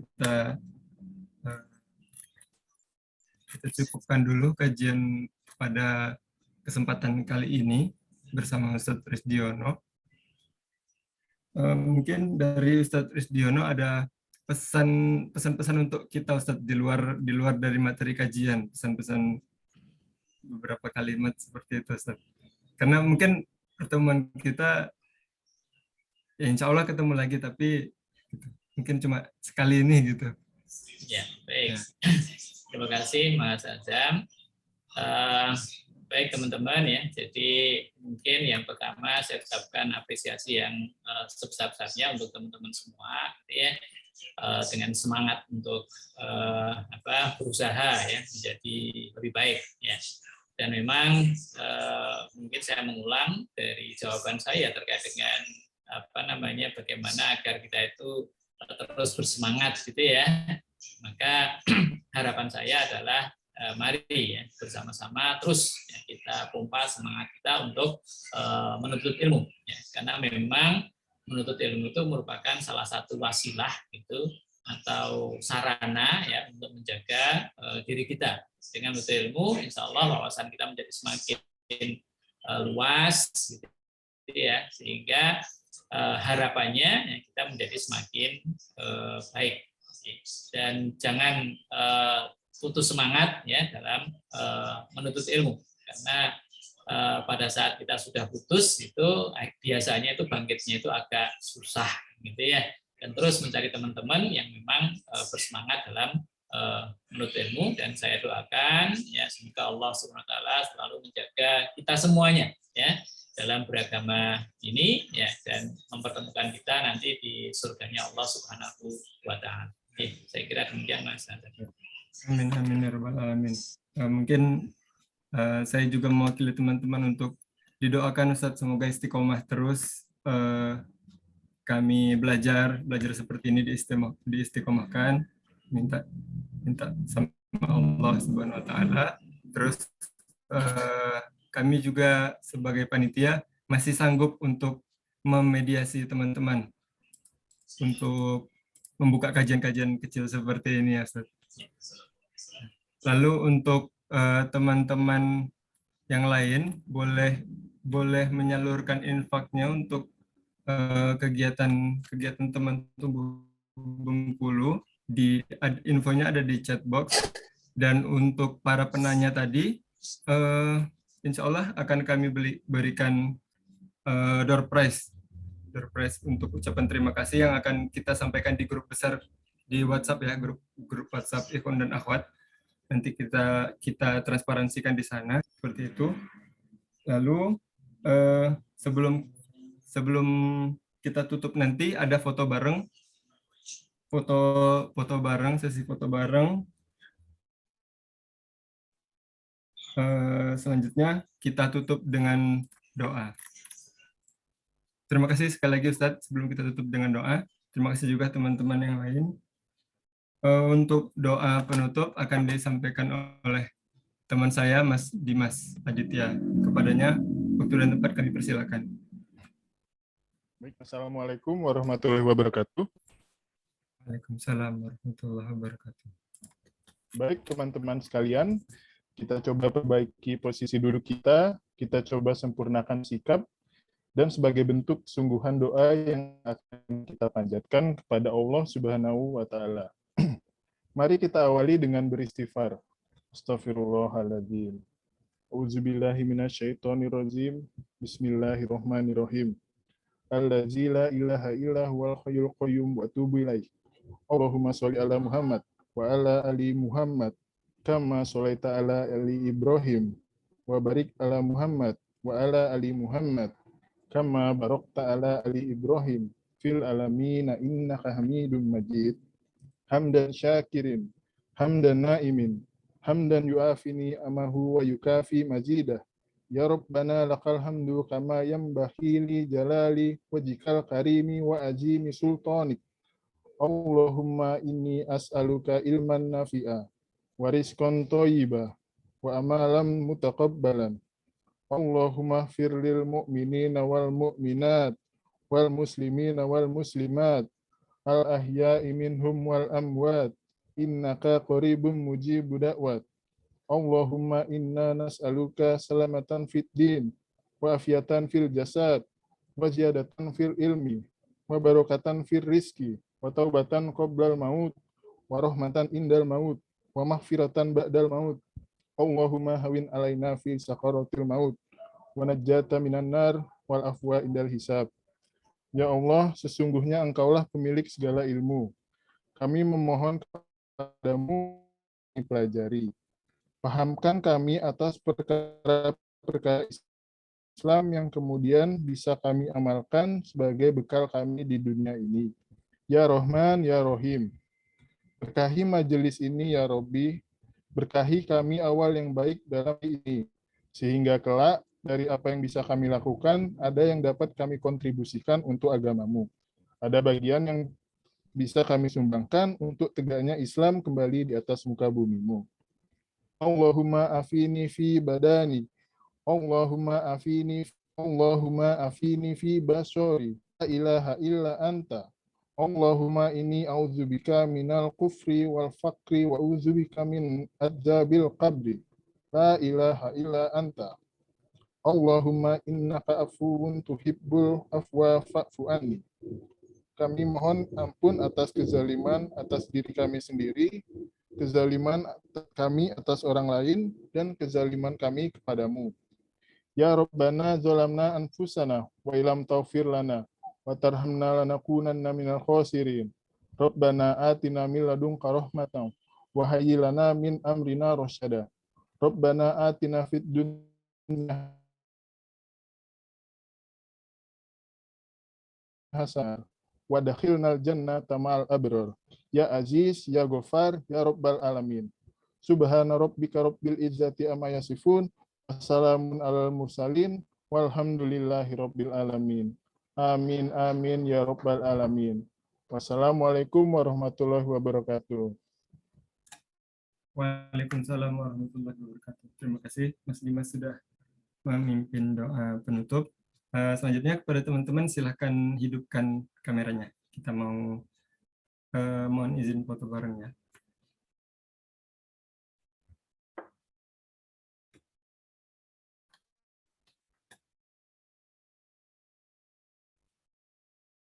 Sudah, kita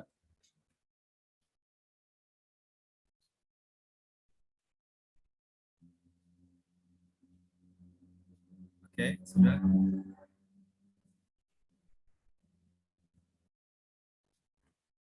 Oke, slide pertama ya. 1, 2, 3.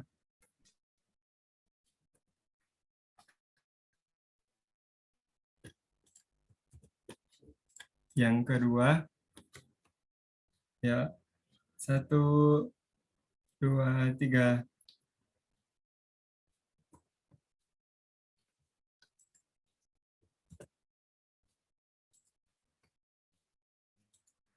Oke, terima kasih teman-teman sudah ikut memeriahkan dan ikut belajar di kajian umum kita yang ke-6. Insya Allah bulan depan di akhir bulan, jika Allah mengizinkan, kita akan mengadakan kajian umum yang ke-7. Seperti itu. Untuk info teman tumbuh Bengkulu dan info-info kegiatan yang lainnya, teman-teman bisa menghubungi salah satu panitia ya yang ada TTB di depan namanya. Mungkin itu saja kegiatan kita pada malam hari ini. Ustadz Trisdiono, terima kasih. Selanjutnya kita ngobrol-ngobrol di di WA ya Ustaz, di kontak. Ya. Untuk teman-teman yang lain yang dari Bengkulu, yang dari Jogja, dari Jakarta juga ada. Terima kasih sudah datang ke acara kita Zoom meeting. Mungkin selanjutnya teman-teman bisa ajak teman-temannya yang lain biar tambah rame gitu ya kegiatannya dan pesertanya. Mungkin itu saja dari kami. Lebih dan kurangnya kami mohon maaf. Kita tutup dengan doa kafaratul majelis. Subhanakallahumma wa bihamdika asyhadu an la ilaha illa anta astaghfiruka wa atubu ilaik. Demikian. Assalamualaikum warahmatullahi wabarakatuh. Waalaikumsalam.